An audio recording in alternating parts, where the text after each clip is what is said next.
Salve, salve, rapaziada. Estamos aqui gravando mais um Giro de Pequeno para falar um pouco sobre as notícias, as novidades do Red Bull Bragantino. E ao meu lado sempre ele, Rodrigo Seixas. E Rodrigo, acho que cabe uma análise curta até, né? Porque não fizemos a live dessa vez, rolou alguns imprevistos, a gente acabou não fazendo uma live, mas uma análise curta aí sobre o jogo contra o Corinthians, né? O Bragantino acabou perdendo por 1-0 lá em Itaquera. Não jogou tão mal assim, ainda mais na segunda etapa, pelo menos na minha opinião, né? Mas não chegou ao gol. E mais uma derrota, o quarto jogo seguido aí sem vitória do Bragantino. Olá a todos, fala Diego. Foi um jogo complicado porque, por mais que o Bragantino tenha tentado coisas novas, né, e tentou realmente, foi uma maneira diferente de jogar. Para defender, o time fechava num 4-4-2 com o Eric Ramírez pela esquerda, coisa que ele só tinha feito isso uma vez, que foi naquele jogo contra o Flamengo ali no segundo tempo, uma coisa um pouco diferente.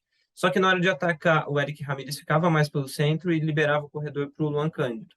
E essa foi a ideia do Bragantino por um bom tempo no jogo, era tentar inverter a bola e chegar no Luan Cândido ali pela esquerda, e foi o que fez várias vezes, mas não estava dando muito certo, né? Eu acho que só foi encaixar melhor no segundo tempo quando ele mudou o time ficou mais parecido com o que já estava jogando antes, né?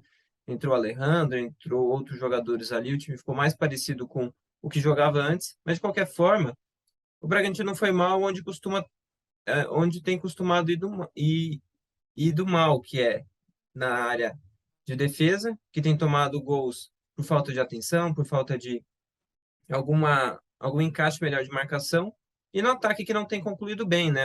Acho que a melhor chance ali no primeiro tempo antes do gol era do Bragantino com o Arthur no contra-ataque. O gol acaba não saindo. E depois numa jogada que eu acho que tem até a ver com a nova formação do Bragantino.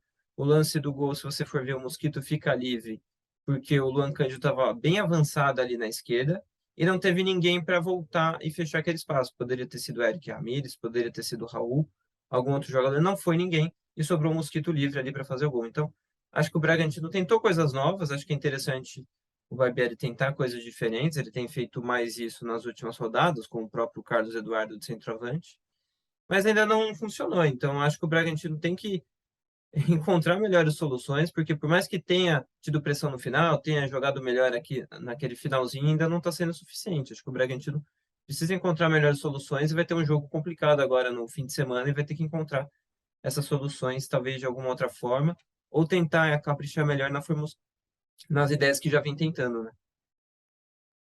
É verdade, né? E o Bragantino que agora tem uma semana aí para se preparar, teve uma semana, né?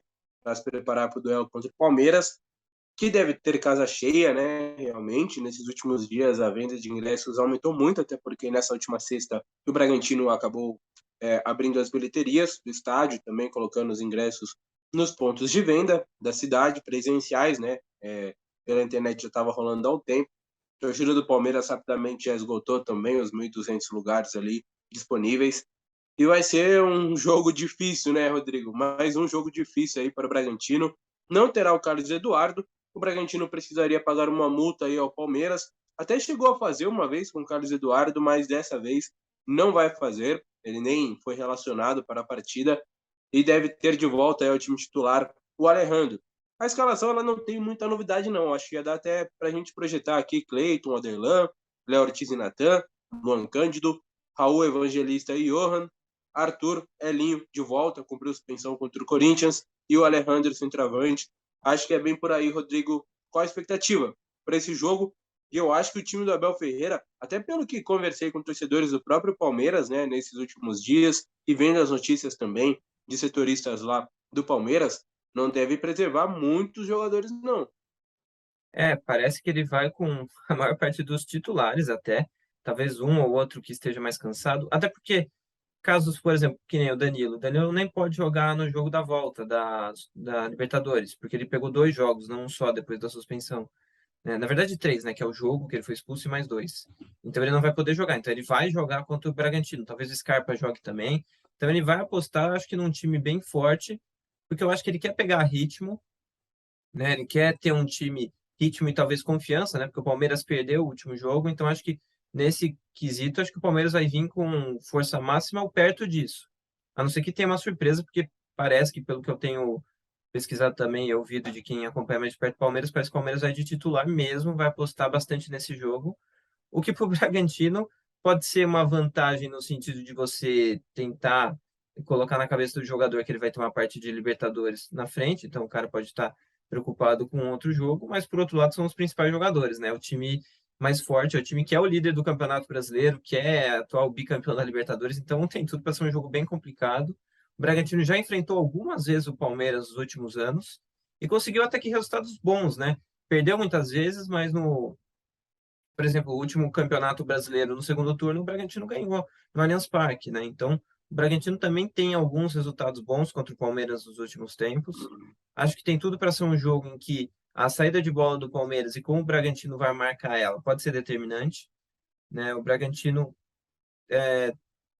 acho que deve ter um time mais parecido com o padrão dessa temporada, né? Você falou da volta dos jogadores, né? O Alinho deve jogar ali pelo lado esquerdo e deve ser o Alejandro no ataque, né? O Alejandro agora teve mais 2 semanas aí treinando já 100%, então acho que dessa vez ele deve começar jogando.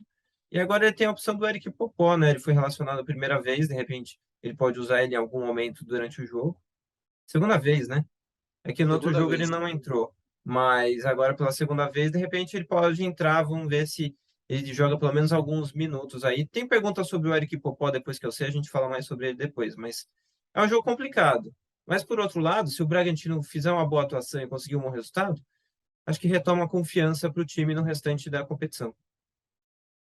Na verdade, é a segunda vez. Na verdade, é a primeira que ele foi relacionado, se for ver bem, assim, porque da outra vez ele substituiu o Gabriel Novaes, que havia sido relacionado, teve mal-estar, e até saiu anteontem, se não me engano, do hospital, né? Tava lá em observação, enfim, e também não foi relacionado e não treinou esses dias por conta disso. Ele relacionou o Jean Hurtado, o Alejandro e o Eric Popó, são três opções que tem aí o técnico Maurício Barbieri. O Alejandro até treinou um pouco. Eu assisti parte ontem do treinamento do Bragantino, estive acompanhando lá do CT. E é até difícil a gente ser bem preciso aqui nas informações de time, informações pré-jogo, porque o Bragantino não abre treino e quando abre a gente pode ver apenas o aquecimento, né? Então não abre bem o treino, abre só o aquecimento e depois a gente acaba conversando com um jogador ou outro. Mas é isso. E bom, Rodrigo, o Bragantino está numa situação um tanto quanto complicada de tabela. Se a gente for fazer uma projeção de pontos, está mais próximo ali do primeiro time dentro do Z4 do que o primeiro time ali dentro do Z6. O quanto isso preocupa, tendo em vista Palmeiras e Atlético Mineiro no meio da semana lá em BH, fora de casa. É bem preocupante que pode aproximar agora, mas por outro lado, né, pensando do lado positivo, quer dizer que depois, né, depois de ter enfrentado o Corinthians, vários times fortes, acho que na segunda parte da temporada vai sobrar menos times, né, da parte de cima da tabela, né? Acho que vai sobrar o Flamengo, vai sobrar um ou outro time assim da parte de cima em jogos mais complicados, né? Porque está enfrentando vários agora em sequência, então por outro lado tem isso. Mas que a pontuação é ruim, ficar 4 jogos sem vencer, você cria uma tabela ruim, né? Você cai na tabela, é comum, todo mundo sofre com isso, mas o Bragantino não tem uma margem para crescer depois. Então, acho que não perder esses jogos ou somar 2 ou 3 pontos nessa parte, talvez seja importante não só por pontuação, mas também para retomar a confiança. Bom, e agora vamos falar um pouco sobre quem saiu, quem chegou ao Bragantino, até porque tivemos agora há pouco, né, o fechamento da janela aí do futebol europeu, do Brasil já foi há algum tempo, e o Bragantino, meio que de última hora, assim, acabou acertando a transferência do Emi Martinez, uruguaio, que recentemente chegou ao Bragantino, ele que veio numa situação onde o Raul estava machucado, o Bragantino estava precisando ali de um primeiro volante, e o jogador que veio do Nacional, com muita expectativa, acabou jogando pouquíssimo, né? Ele também teve uma lesão que o atrapalhou bastante. E estava como terceira opção, eu acho, ali, como volante, né, Rodrigo? Atrás do Raul e também do Jadson Silva. E o Bragantino acabou acertando a transferência dele para o Midland, que é um time que geralmente contrata alguns brasileiros também, time da Dinamarca, pelo empréstimo de um ano. O Bragantino acertou esse empréstimo por 1 milhão de euros, o que geraria em torno de 5 milhões de reais. Já é alguma coisa. Um empréstimo de um jogador que não vinha atuando, que estava ali como terceiro da sua posição, talvez atuaria pouco, então deve atuar um pouco mais lá na Dinamarca, e em contrapartida o Bragantino ainda fica com 5 milhões aí, 5 milhões de reais, 1 milhão de euros. E tem a opção de compra estipulada, é aquela venda casada, né? Mas a gente não sabe se vai realmente acontecer. E essa opção de compra, ela gira ali em torno de 4, 5 milhões de euros, o que daria cerca de 24, 25 milhões de reais. O Bragantino comprou o Emi Martinez pelo um pouquinho mais, não chega a 21, mas um pouquinho mais de 20 milhões de reais. Você acha que foi um bom negócio, Rodrigo, a saída do Emi Martinez? Ficou devendo? A culpa foi mais da lesão do que propriamente do desempenho do jogador? A gente tem que lembrar que alguns jogadores, principalmente quando vem do Uruguai, demoram um tempo para se adaptar, né? Foi o caso do Gabriel Neves no São Paulo também, demorou um tempinho para se adaptar, se adaptou depois. Mas no caso dele, ele nem conseguiu, né? Porque ele jogou 13 jogos intercalados ali no final da última temporada, machucou, e não jogou nenhuma vez em 2022, né? Nenhuma vez. Então, não dá nem para saber qual que é o nível de futebol que ele está agora, né? A gente só sabe que ele se recuperou da lesão. Mas o Emi Martinez é um cara que muita gente da Europa já olhava para ele quando ele foi para o Bragantino. Muita gente dessa parte de scout, dessa parte de base, achava que ele ia direto para a Europa, não ia nem passar por um time, sei lá, da Argentina ou do Brasil, que são mercados mais fortes do que o Uruguai. Mas não, ele foi direto para o Bragantino e isso que não deu certo, né? E acho que o Bragantino aproveita essa oferta do Midtjylland, que é um time que olha muito análise, jogadores jovens, né? Tanto o Midtjylland quanto o Brentford, que tem o mesmo dono, são times que olham muito o mercado, essa parte de estatísticas, né? Eles não se importam tanto em trazer estrelas ou jogadores mais caros, eles gostam de jogadores jovens de mercados um pouco alternativos às vezes. E o Brentford subiu para a primeira divisão da Inglaterra, sim, né, para a Premier League. O Midtjylland é um time forte na Dinamarca desse jeito. E ele tem um lugar bem bom para ele. Eu acho que para ele é um bom lugar para ele jogar também. E o Bragantino pode até ganhar mais dinheiro do que pagou por ele. Então, acho que no final das contas foi bom para todo mundo. No pior dos casos, ele volta, né? Ele foi emprestado, no pior dos casos, ele volta para o Bragantino. O Bragantino tenta reintegrar ele aqui ou vender ele para algum outro clube. Eu acho que ela é boa por conta exatamente disso. Se o Bragantino realmente vendê-lo, a operação toda ali fica em torno de 30 milhões, então já teria um lucro razoável do preço que pagou. E se ele acabar voltando, voltou com mais rodagem, jogou mais do que talvez jogaria aqui. Então acho que, no geral, foi um baita negócio. E, Rodrigo, você fazia uma projeção, né, sobre os jogadores que chegaram e os jogadores que saíram no Bragantino, certo? Se a gente for ver, chegou só três, né? O Cauê, que machucou, não jogou. O DG, que chegou bem jovem, foi convocado para a seleção e tudo, e também não jogou. E chegou o Eric Popó, que agora foi relacionado para esse jogo. De repente ele pode estrear contra o Palmeiras, mas é um cara que também muito jovem, ainda não jogou nenhum jogo de Série A. Então, são três jogadores ainda muito verdes no sentido de maturidade, né, para jogar um campeonato brasileiro de Série A, para jogar num time nesse nível. Então, no caso das três contratações, não parecem contratações para resolver um problema que o Bragantino tem, é muito mais uma questão para você, sei lá, oportunidade de mercado, trazer algumas posições que você acha interessante para reforçar o elenco, não necessariamente instantaneamente, mas lá para frente. E nesse sentido, acho que o Bragantino não sei, mas o treinador, a comissão técnica talvez esperasse um pouco mais para o time poder fazer mais coisa no restante desse campeonato. Porque o Bragantino perdeu o Renan, por causa daquela história lá, ele acabou saindo. Saiu também o Tubarão, o Leandrinho, alguns outros jogadores que não estavam jogando no Bragantino, né? E no final das contas, o Bragantino, talvez, em tamanho de elenco, tem um tamanho mais ou menos parecido com o que já tinha, e agora passa a ter nenhuma contratação que vai realmente reforçar o time nessa temporada. A não ser que, sei lá, um desses três jogadores que chegou evolua muito rápido nas próximas semanas e seja um destaque muito importante do campeonato. Mas não é o mais provável, até porque faltam poucos jogos, o campeonato vai acabar lá para começo de novembro, então não tem muito tempo ainda para os jogadores jogarem. Mas no final das contas, acho que o de mais positivo é que o Bragantino não perdeu o Ortiz, não perdeu o Arthur, não perdeu nenhum dos principais destaques que muita gente achava que poderia sair no meio dessa temporada. Sair depois, no meio da temporada europeia, eu acho que é um pouco mais difícil, né? Vai ter uma Copa do Mundo no meio aí também. Eles não devem jogar, talvez o Ortiz jogue a Copa e daí talvez ele se valorize. Aí talvez ele possa sair. Mas fora isso, acho que eu não vejo o mercado internacional olhando tanto para o Bragantino para trazer jogadores assim, pelo menos de primeiro nível, né? Porque alguns de fora, né, como foi o caso do Emi Martinez, para sair, aí eles olham, mas daí eu não sei se tem tanto interesse do Bragantino de vender para esses lugares. Mas se tem um ponto positivo, acho que dessa janela é esse. Bom, e estivemos presentes, né, Rodrigo? Já passou um tempo, mas acho que cabe falar um pouco aqui. No lançamento da Pedra Fundamental, do novo CT do Bragantino, em Atibaia.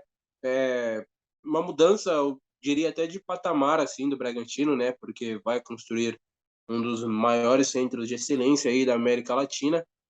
E tende a ser um passo importante também para o futuro, para novas conquistas, para a formação de atletas. Você até fez um vídeo, está disponível aqui explicando um pouco mais, falando um pouco mais sobre isso. Mas o que você achou, né? Estivemos lá acompanhando. Tomou muito Red Bull por lá, ô Rodrigo? É, também deu para tomar bastante, deu para.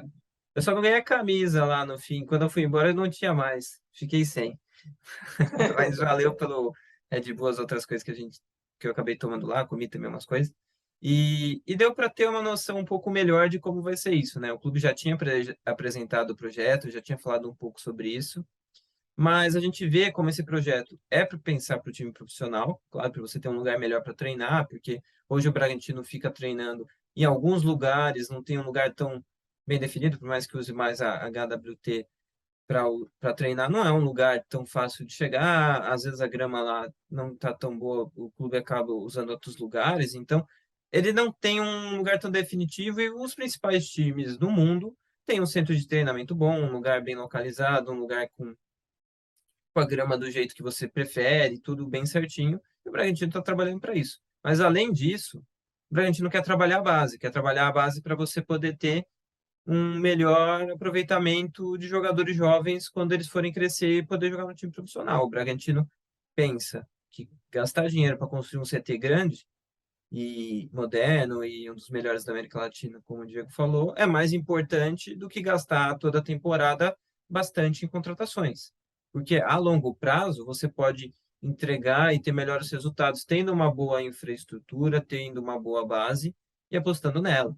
Hoje, tanto o Flamengo quanto o Palmeiras, apesar de eles terem times fortes e terem gastado bastante em contratações, eles também têm uma base muito forte e também apostaram muito na base para criar essa fase deles. O Flamengo hoje tem o Paquetá e o Vinícius Júnior, que são dois jogadores extremamente valorizados no mercado internacional do futebol e que começaram ali. Então, toda vez que eles são vendidos e toda vez que acontece alguma coisa, o Flamengo ganha dinheiro, fora o dinheiro que o Flamengo já ganhou quando vendeu eles a primeira vez. Então, o Bragantino pensa não só em utilizar eles, como vender também e gerar lucro, que talvez daqui a algum tempo até pague a própria construção do seu próprio centro de treinamento. Então, acho que a ideia é essa, e é uma ideia interessante. De repente, o Bragantino vai usar desse ponto, né? É a aposta do Bragantino, é usar disso para tentar ser mais forte, para tentar equilibrar mais a força com os times de principal torcida do Brasil e tentar conseguir ser campeão nacional, campeonatos mais importantes do que tem disputado hoje. É verdade. E ainda falando sobre base, né? Eu estive presente, Rodrigo, na semifinal, no segundo jogo da semifinal do Bragantino no Sub-23, Campeonato Brasileiro de Aspirantes. Braga já havia vencido por 1-0 o primeiro jogo e acabou vencendo esse por 2-1. Bruno Dentinho, que jogou muito, inclusive, tanto ele quanto o Thiaguinho, os dois pontas, foram muito bem. E o Caetano, camisa 8, que é um bom jogador também, marcaram os gols aí do time do Fábio Matias, que se classificou para a semifinal da competição. Acho que o Braga, além do CT, e o CT é porque ainda vai demorar um tempo, mas já tem se estruturado na base com a contratação do Fábio Matias, do Arthur Itiro, de outros profissionais também, contratação de jogadores. Nesse time, por exemplo, estava lá o Luiz Gustavo, um lateral direito, que eu acho que pode ter um futuro legal aí no Bragantino, talvez integrado já na próxima temporada ao profissional. Então, acho que o Braga vai trabalhando nesse sentido. Você conseguiu assistir o jogo e o quão importante é essa classificação para a semifinal aí do Brasileiro de Aspirantes?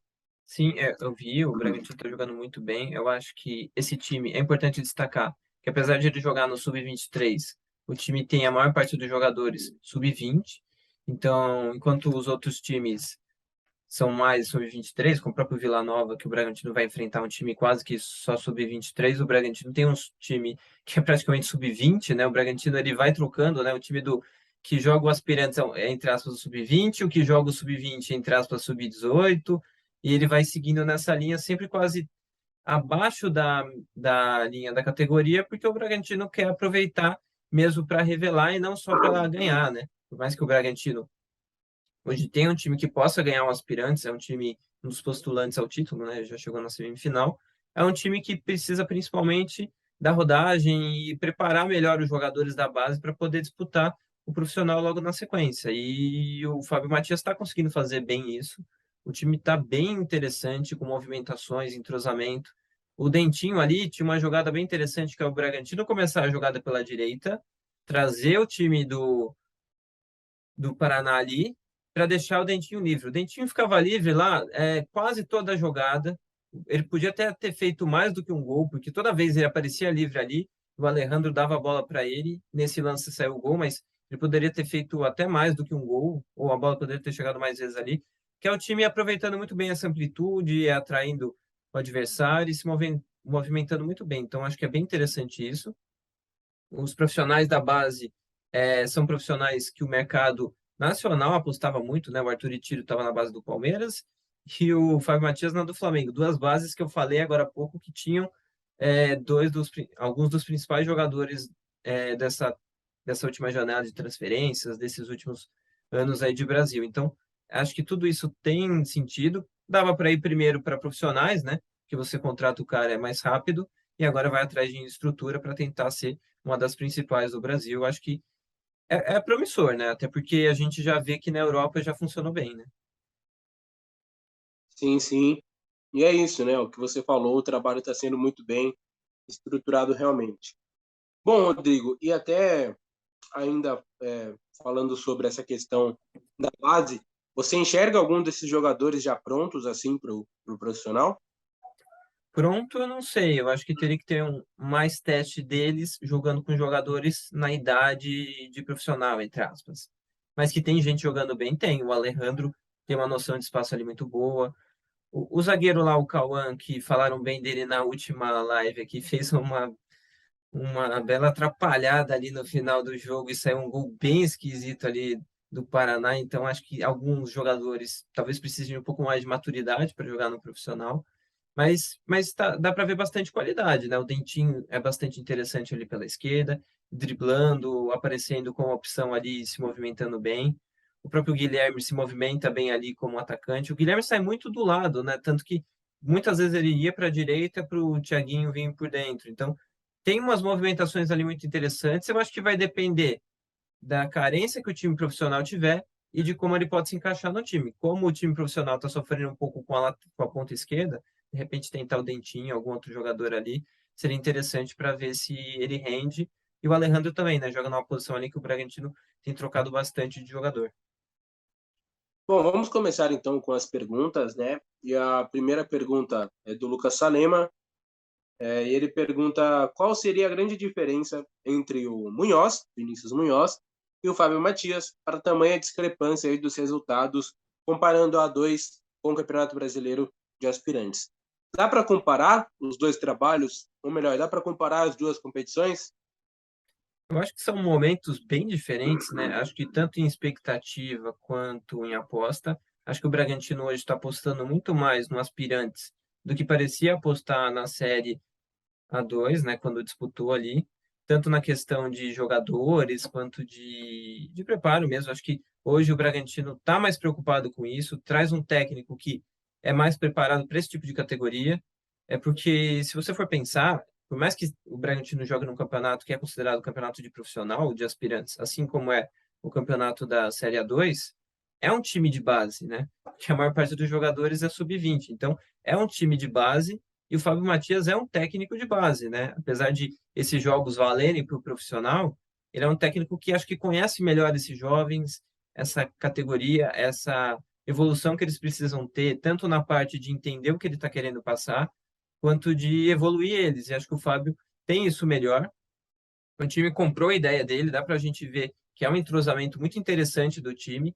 e jogadores que estão no banco entram e jogam parecido na função e na característica do principal, sei lá, o Everton entrou no segundo tempo no lugar do Dentinho e jogou bem também, ele apareceu bastante ali, se movimentou legal, mais ou menos na mesma função que estava fazendo o Dentinho. Então, é um time que se entendeu muito bem rápido e, e num outro momento, né? Do Bragantino que mudou a base e que aposta de uma maneira diferente. O Sub-17 também ganhou do São Paulo nessa semana, então você está vendo resultados bem melhores da base no geral. Então, acho que tudo isso junta. E não dá para dizer que o Fábio Matias não é um técnico que parece especial nesse momento, principalmente quando você olha para a base. Um cara que no Brasil é um dos que mais aparece quando você olha para base ou para jovens, e daqui a pouco, acho, o Bragantino pensa em tentar utilizar ele para profissional. Eu acho que esse é o próximo passo dele, talvez daqui 2 anos, 1 ano ou até antes. A gente não sabe o que vem pela frente.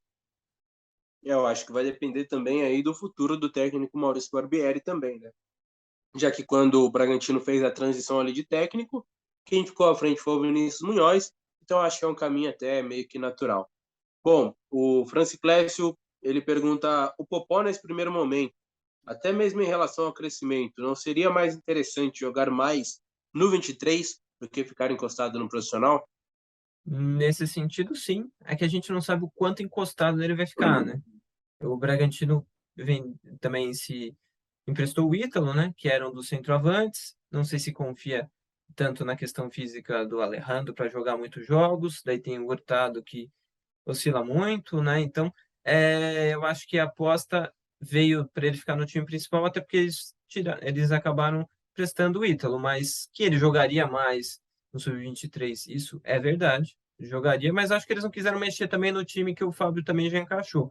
Acho que quiseram deixar ali e ver como é que ele se trabalha com mais jovem, com um profissional, né? Sendo que apesar de ele não jogar a Série A e outros campeonatos, ele fazia parte de times que eram profissionais, não mais de base, né? Ele jogava o campeonato de profissionais. Mas eu acho que tem muito mais a ver com a carência de centroavante do que necessariamente com a qualidade que ele já chega.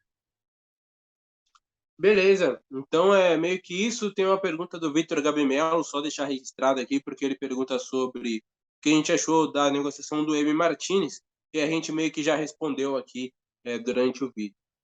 Bom, Rodrigo, esse foi mais um Giro DP Channel. Agradecer aqui aos nossos patrocinadores, né? RV Sistema de Seguranças, Oregon Estacionamento também, e ao professor Marcos Maia, da FATEC Bragança Paulista, e que o Braga faça um bom jogo aí contra o Palmeiras. Pode ser uma retomada. É um jogo difícil, é um jogo contra o líder, mas pode ser uma retomada aí na temporada. É, um jogo que foi uma retomada, só que em um momento completamente diferente, foi a vitória contra o Flamengo, né? Flamengo que estava naquele momento de oscilação. Acho que o torcedor flamenguista deve até estar feliz por ter perdido aquele jogo, né? Porque isso foi o fim do Paulo Souza e o começo do Dorival, que levou o time para estar fazendo o que está hoje, né? Mas acho que tem tudo para ser um jogo bem difícil, e se o Bragantino conseguir ir bem, é melhor do que ganhar de um time que está razoável, que está na parte de baixo da tabela. Então acho que tem tudo para ser um jogo bem interessante, como tem sido os últimos Bragantinos e Palmeiras. Tá certo. Valeu, rapaziada. Grande abraço para todo mundo. Semana que vem a gente volta com mais um Giro DP Channel aqui no canal.